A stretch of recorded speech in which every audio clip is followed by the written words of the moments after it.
YouTube was good. The boy O3, man. I'm back with another Brando Rsa, man.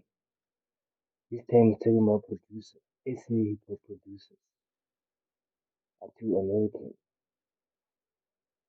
I'm a producer myself, so I'm trying to hear what he's talking about. I'm O3 Beats, man. If you don't, check me out on Instagram, O3 Beats.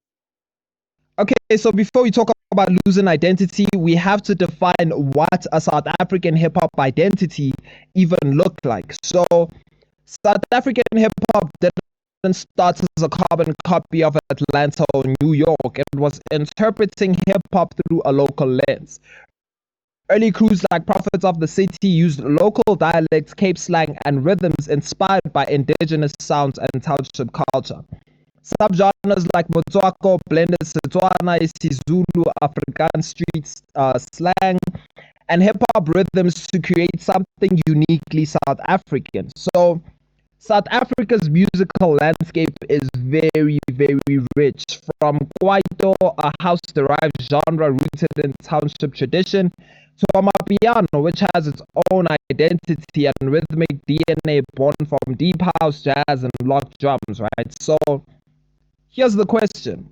If those are the kinds of sounds that shake South African culture, how did hip hop become dominated by something that sounds like it was lifted out of Atlanta? So, obviously, hip hop originally is from the Bronx, and it's always had American styles at its core, right? But global influence obviously sometimes equals identity loss. The thing is, hip hop is not color, bro. Like, if you do your research, you find out that hip hop actually originated in Africa. Okay? The DJ who created it went to New York, the Bronx. Okay? And that's where it became big. And me saying this, I'm not taking away anything from America. Okay? America made hip hop what it is, but let's tell it true, hip hop comes from Africa.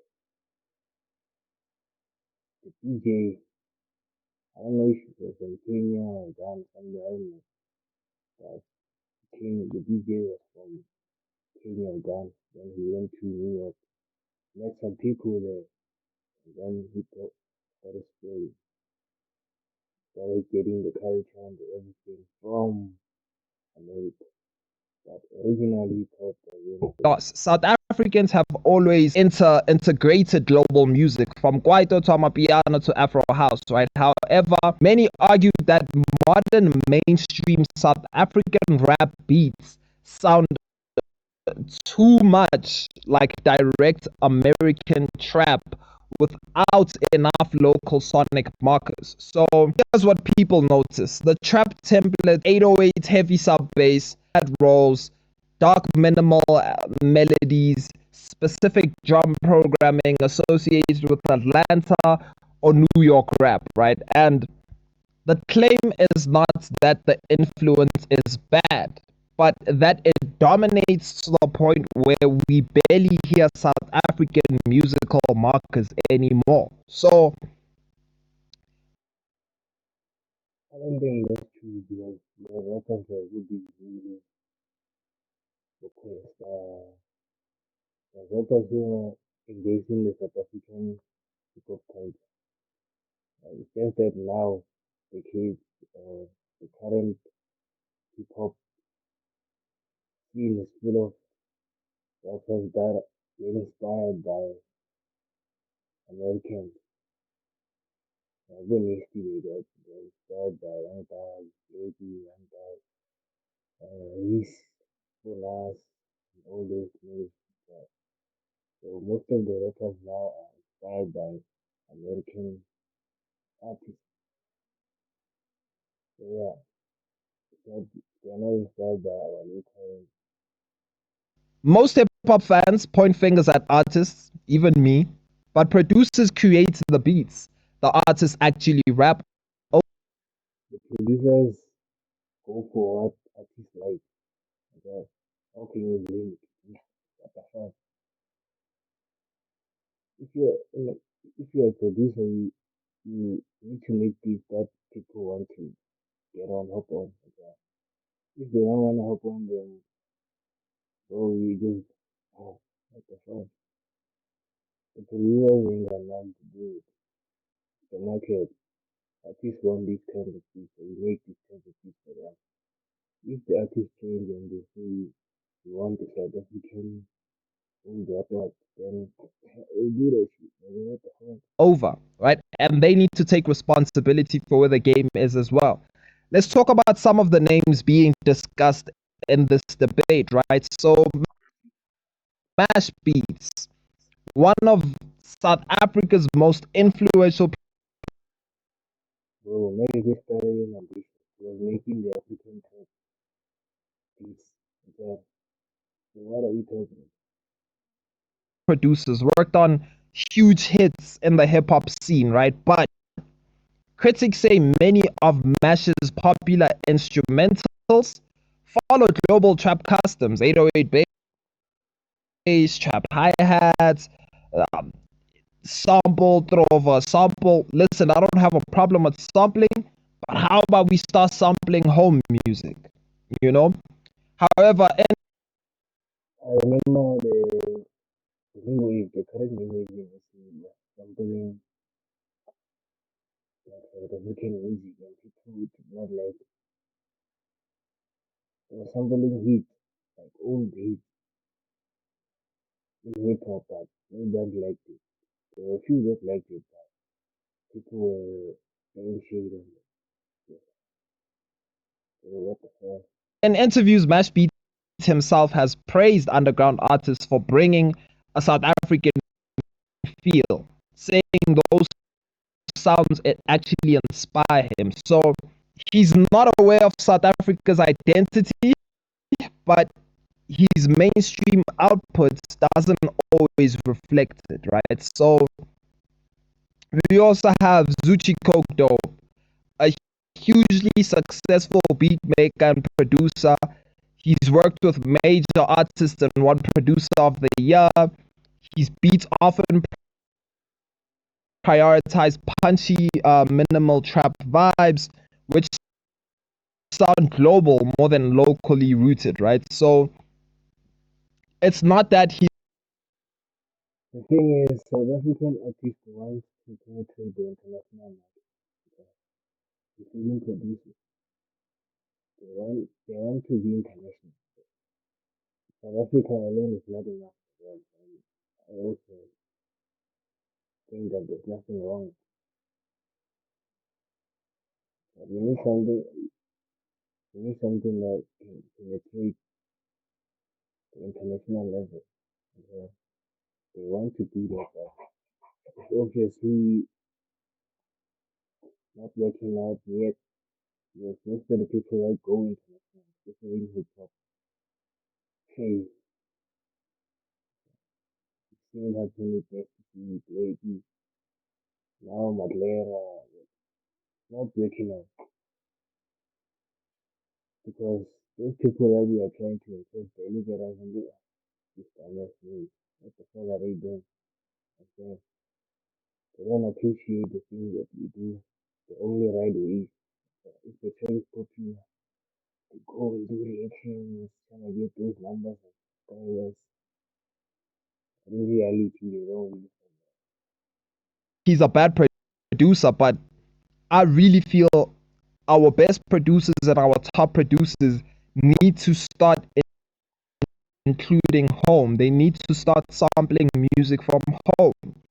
We have heard Cut the Lights and Michael Tui. These names represent a new wave of South African producers who make clean, um, clean instrumentals that could easily exist in the US. This isn't inherently bad, right? But it begs the question, if all producers make styles that sound like global trap or global New York, Brooklyn, you know, West Side Boogie type music, does South African rap lose a special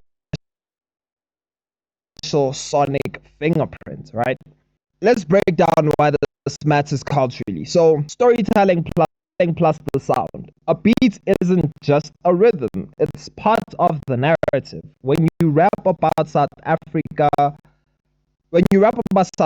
life over Atlanta type drums, that emotional connection can feel disjointed.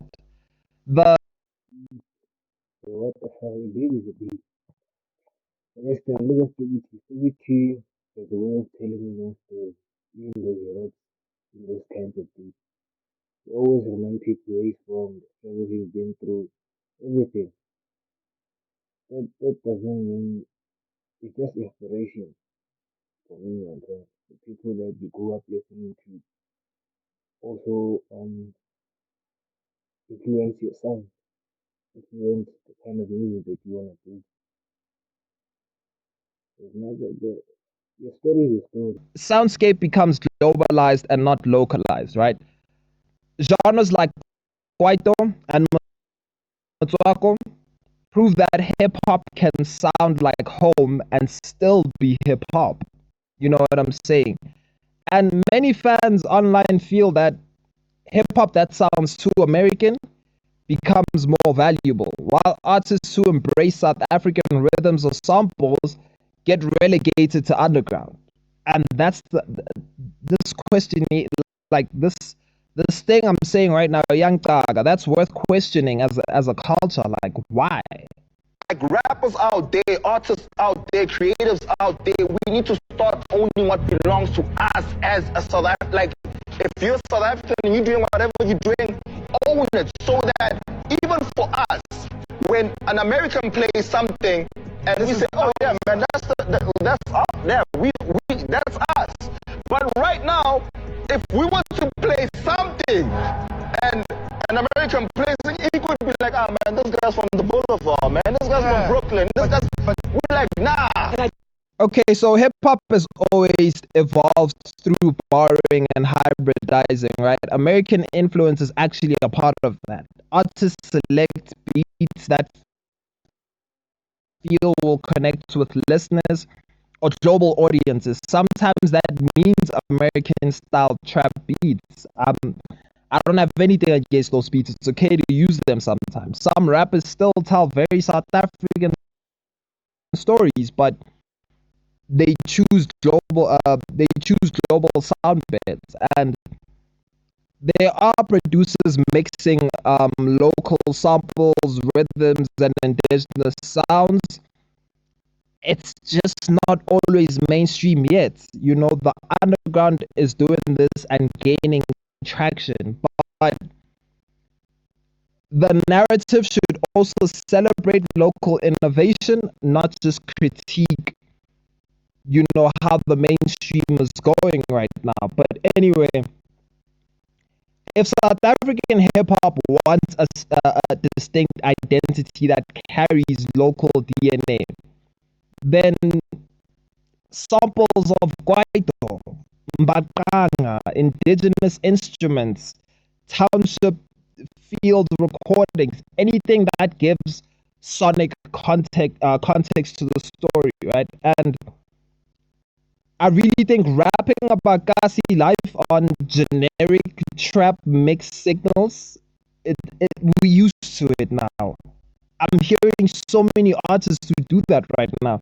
Just get a trap beat and then just add vernac, rap about, you know, gassy things, and then you think that is local. No, not yet. You almost there, but not yet. If artists ask for more homegrown soundscapes, producers will actually deliver. You know what I'm saying? Hey, Consumption that's what I'm saying. The producers go for what people want. That's how producers make now. If you don't do what they want, you're never gonna get placements. You won't get paid, guys. So blaming the producer is kind of lame for me, bro. I don't know that. Not that I'm a producer, but bro, what the fuck? shapes culture. You know, who we stream and praise actually matters. So Have South African hip hop producers contributed to losing the identity in mainstream by leaning too hard on Americanized beats? Yes, in the sense that the dominant mainstream sound often mirrors global trap more than South African heritage, but it's not just their fault. It's a whole culture's decision, right? That includes artists, audiences, and industry pressures, labels, all of that, right? The good news is there's groundswell of artists and producers bringing South African sound back into hip hop, and that's where the future actually gets exciting. You know what I'm saying? So it's not that I have a problem with the trap beats, but just don't do it every time. Sample Mbakanga, sample Maskandi, sample, just sample something from SA, bro. I just add, and I feel like that's why South African hip hop music just drowns in the international space because we don't have a distinct sound. We don't have a distinct identity. Yeah, I agree with that. We used to have an identity, but now, we don't. We are losing it. But you can't blame producers for that, bro. That's what I don't agree. You can't blame producers. Yes, the producers don't actually do their math. So with this one, I don't agree with bro. I don't agree with bro. In order for the producers to change artists and ones that need to change, they- if I only make something that can be read, I don't think I'll make it as a producer. I might get some few artists to pop in it, but future I don't. Can't be a producer. That's crazy. What? But anyway, man, thanks for watching the videos. Thank you for showing love to your boy again, man. Please like, please subscribe. Your boy is out. Peace.